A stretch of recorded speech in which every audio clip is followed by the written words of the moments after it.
Aufstehen, arbeiten, Fernsehen gucken, schlafen gehen.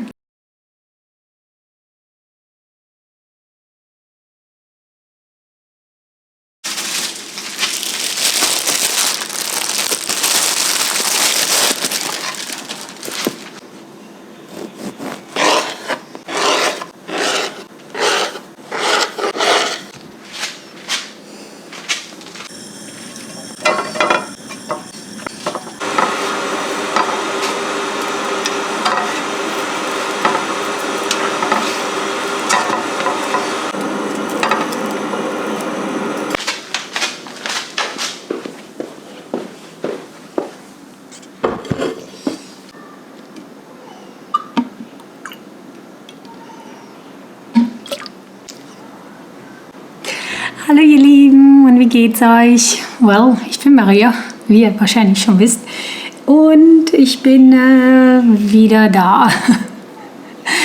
Oh mein Gott, was war los? Ach, erstmal Frühstück. Es gibt Brot. Ja, wir haben keinen Toaster. Kakerlaken lieben Toaster. Kakerlaken lieben Australien. Deswegen haben wir keinen Toaster. Wir toasten das Brot auf dem Herd, wie ihr gerade gesehen habt. Dazu gibt es Philadelphia, Erdbeeren und O-Saft mit Wasser vermischt.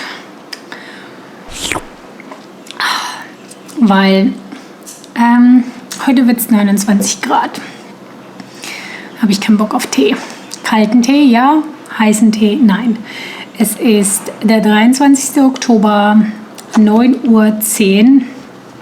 Ich bin geduscht. Ich habe meine Haare gewaschen und geföhnt.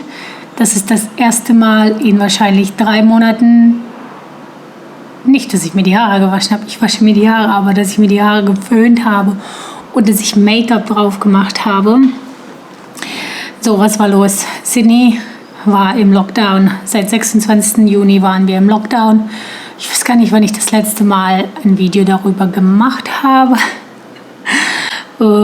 Ich weiß, dass mein letztes Video Schattenseiten am Leben in Sydney rausgekommen ist. Ich glaube Ende August. Ich hatte das aber Anfang August gedreht und seitdem habe ich wirklich die Kamera nicht rausgeholt. Ich habe hier und da versucht zu filmen, aber weil wir wirklich nichts gemacht haben, weil wir im Lockdown waren.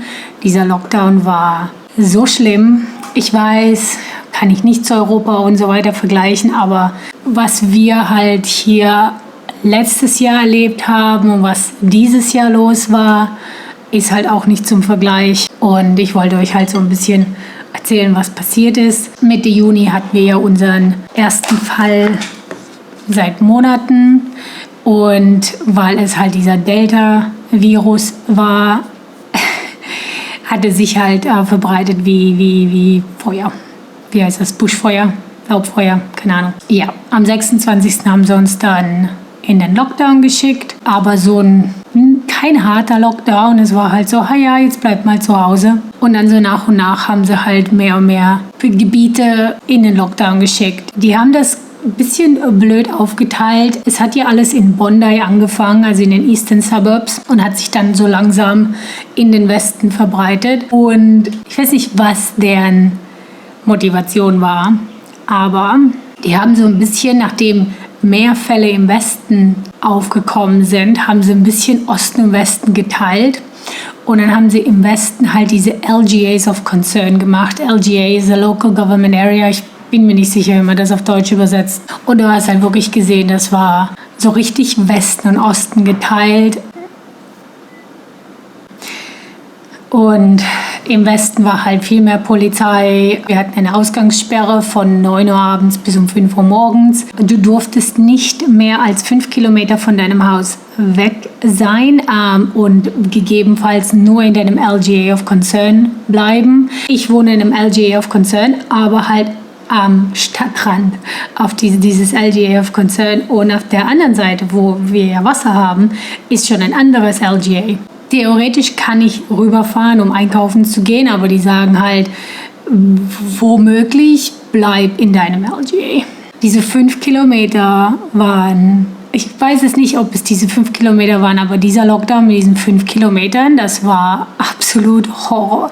Und das war von August, September bis jetzt fast Mitte Oktober so. Du konntest nicht zum Arzt gehen. Mein Arzt ist im anderen LGA, Bluttest ist im anderen LGA. Du konntest nichts machen, du musstest einen Covid-Test vorzeigen, wenn du zum Arzt gehen wolltest. Dann, ich durfte ja auch mein LGA nicht verlassen, um auf Arbeit zu gehen. Nur Leute, die halt im Supermarkt arbeiten, Krankenschwester, Ärzte sind und so weiter und so fort, durften auf Arbeit fahren. Du hattest so ein spezielles Permit gebraucht, um auf Arbeit gehen zu dürfen. Alle anderen mussten von zu Hause arbeiten. Ja, ich weiß es nicht. Es war einfach, wir waren über 100 Tage im Lockdown. Die Regierung hat uns gemobbt.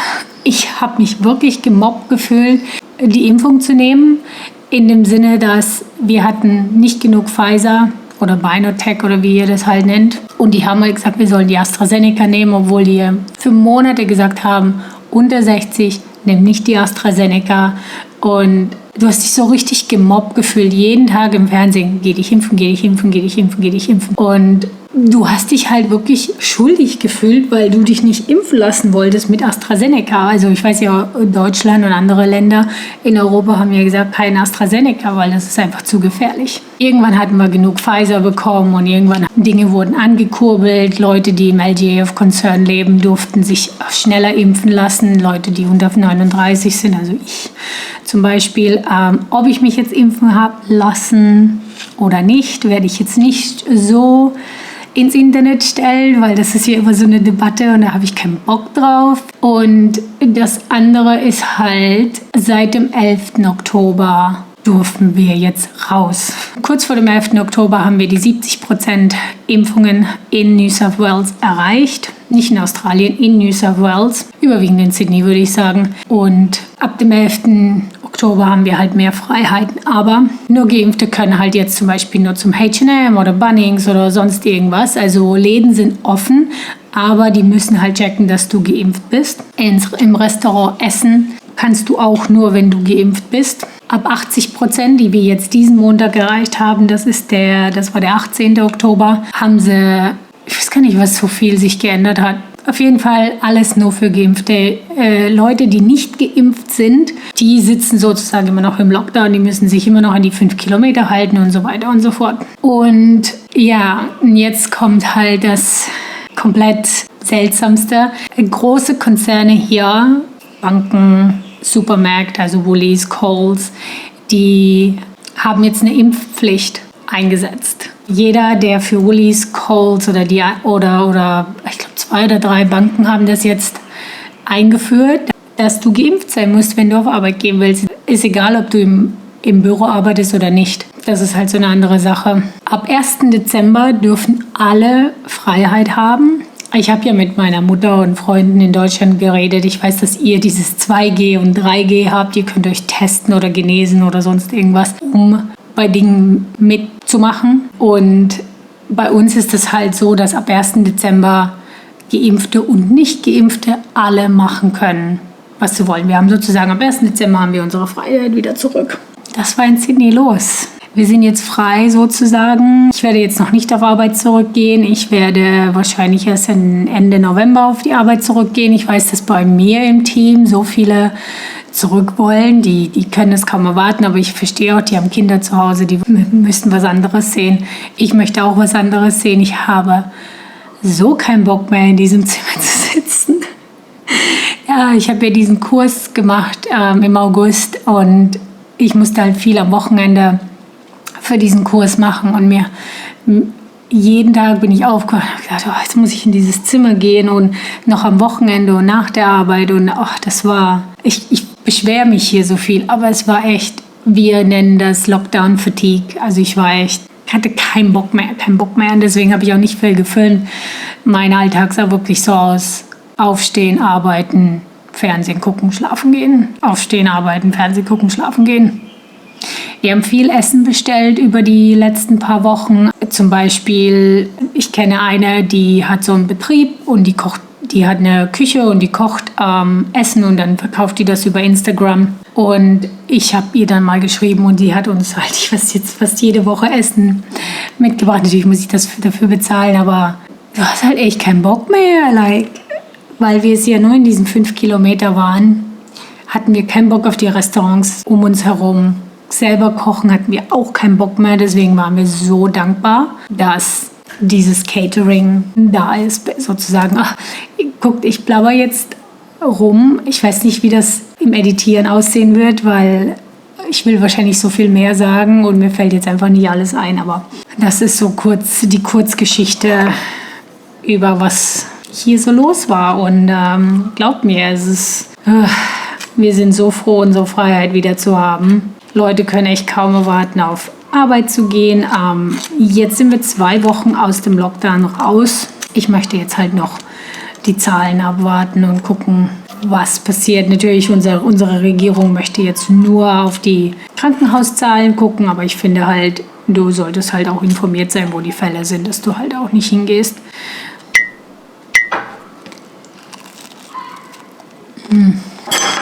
Ups. Oh well. Da wir jetzt mehr rausgehen können, werde ich euch wahrscheinlich jetzt auch wieder mehr mitnehmen. Okay, ich genieße jetzt mein Frühstück, weil es sieht langweilig aus. Also, letzter Zeit habe ich ja viele Haferflocken gegessen, aber das Brot musste jetzt weg. Ich will das jetzt auch nicht wegschmeißen, weil das schlecht wird.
Hallo, wie geht's euch? Es ist Montag, der 26. Juli.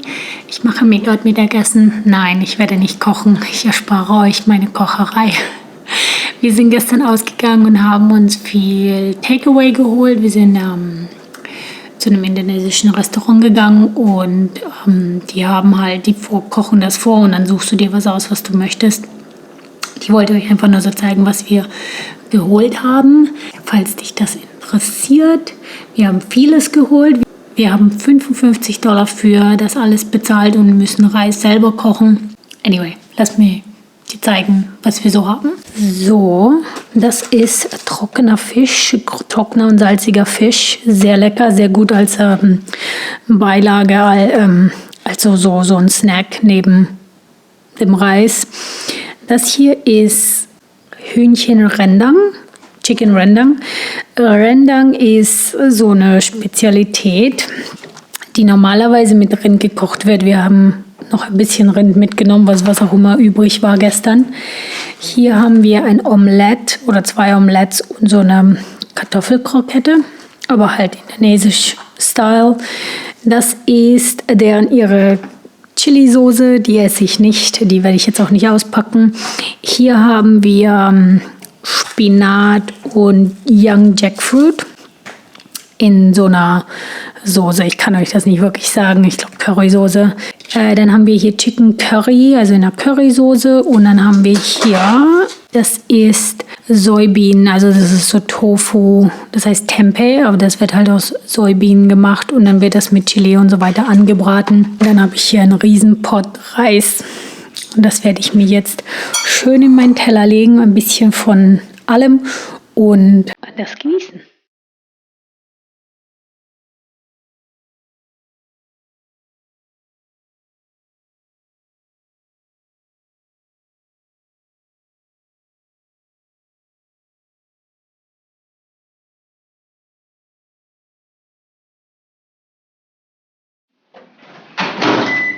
Hallo, das sollte uns jetzt ungefähr für 3 Tage reichen, also für Mittag- und Abendessen. Aber natürlich werden wir auch was anderes dazwischen essen. Super unbequeme Position. Ach ja, und in Indonesien isst man mit Löffel und Gabel. Löffel in die rechte Hand, Gabel in die linke Hand und dann hilft man sich so, das auf den Löffel zu schaufeln und dann in den Mund. Man kann auch mit den Händen essen in Indonesien, aber das mache ich jetzt halt nicht. Für hygienische Gründe natürlich. Jetzt im Lockdown kochen wir ja viel, aber manchmal haben wir halt auch keinen Bock zum Kochen. Da ist es günstiger, so Takeaway zu holen und dann einfach sich das aufzuwärmen. Das ist der Fisch.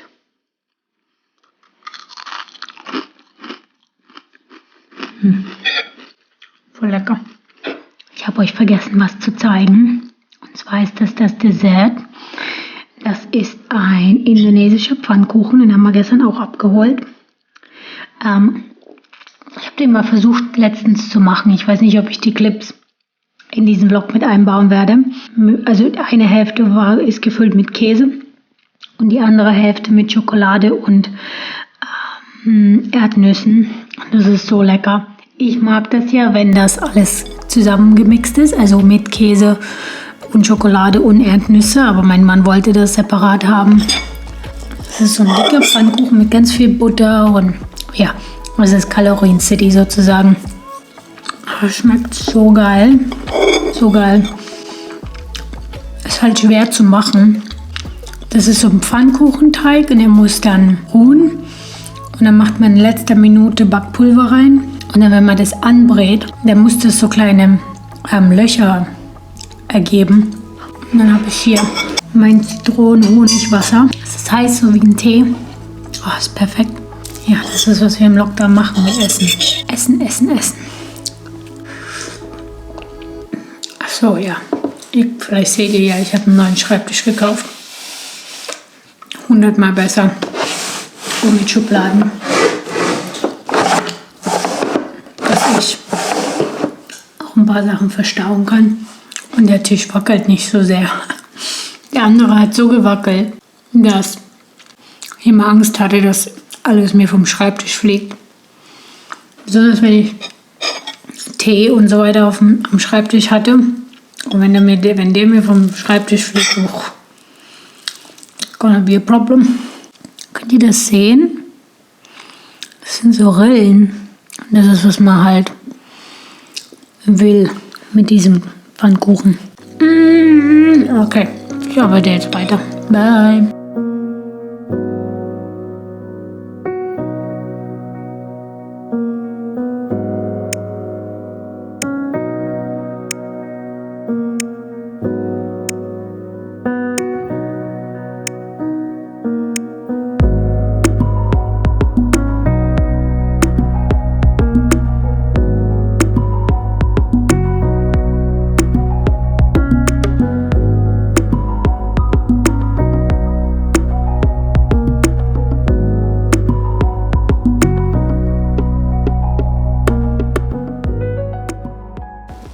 mache ich meinen Kaffee zu Hause. Ich glaube, der war ein bisschen zu heiß, deswegen sieht er so ein bisschen komisch aus. Wer bin ich? Warum kaufe ich keinen Kaffee, fragt ihr euch vielleicht. Nein, ich bin jetzt für 4 Wochen lang zu unserem Kaffeeshop gegangen. Und ich will mal was anderes. Das nächste Café ist in diese Richtung, vielleicht 2 Minuten, aber der Kaffee ist nicht gut. Und der nächste ist runter die Straße, sind ungefähr 10 Minuten laufen. Bester Kaffee in unserem Stadtteil, aber ich bin faul. Das sind Crumpets. Guckt weg, wenn ihr Löcher nicht sehen könnt, aber das sind Crumpets. Ich kann euch nicht genau sagen. Ist halt so Brot. Das wärme ich mir auf und dann mache ich Butter drauf. Das gibt es in Rund und hier gibt es im Quadrat. Ich sehe euch später.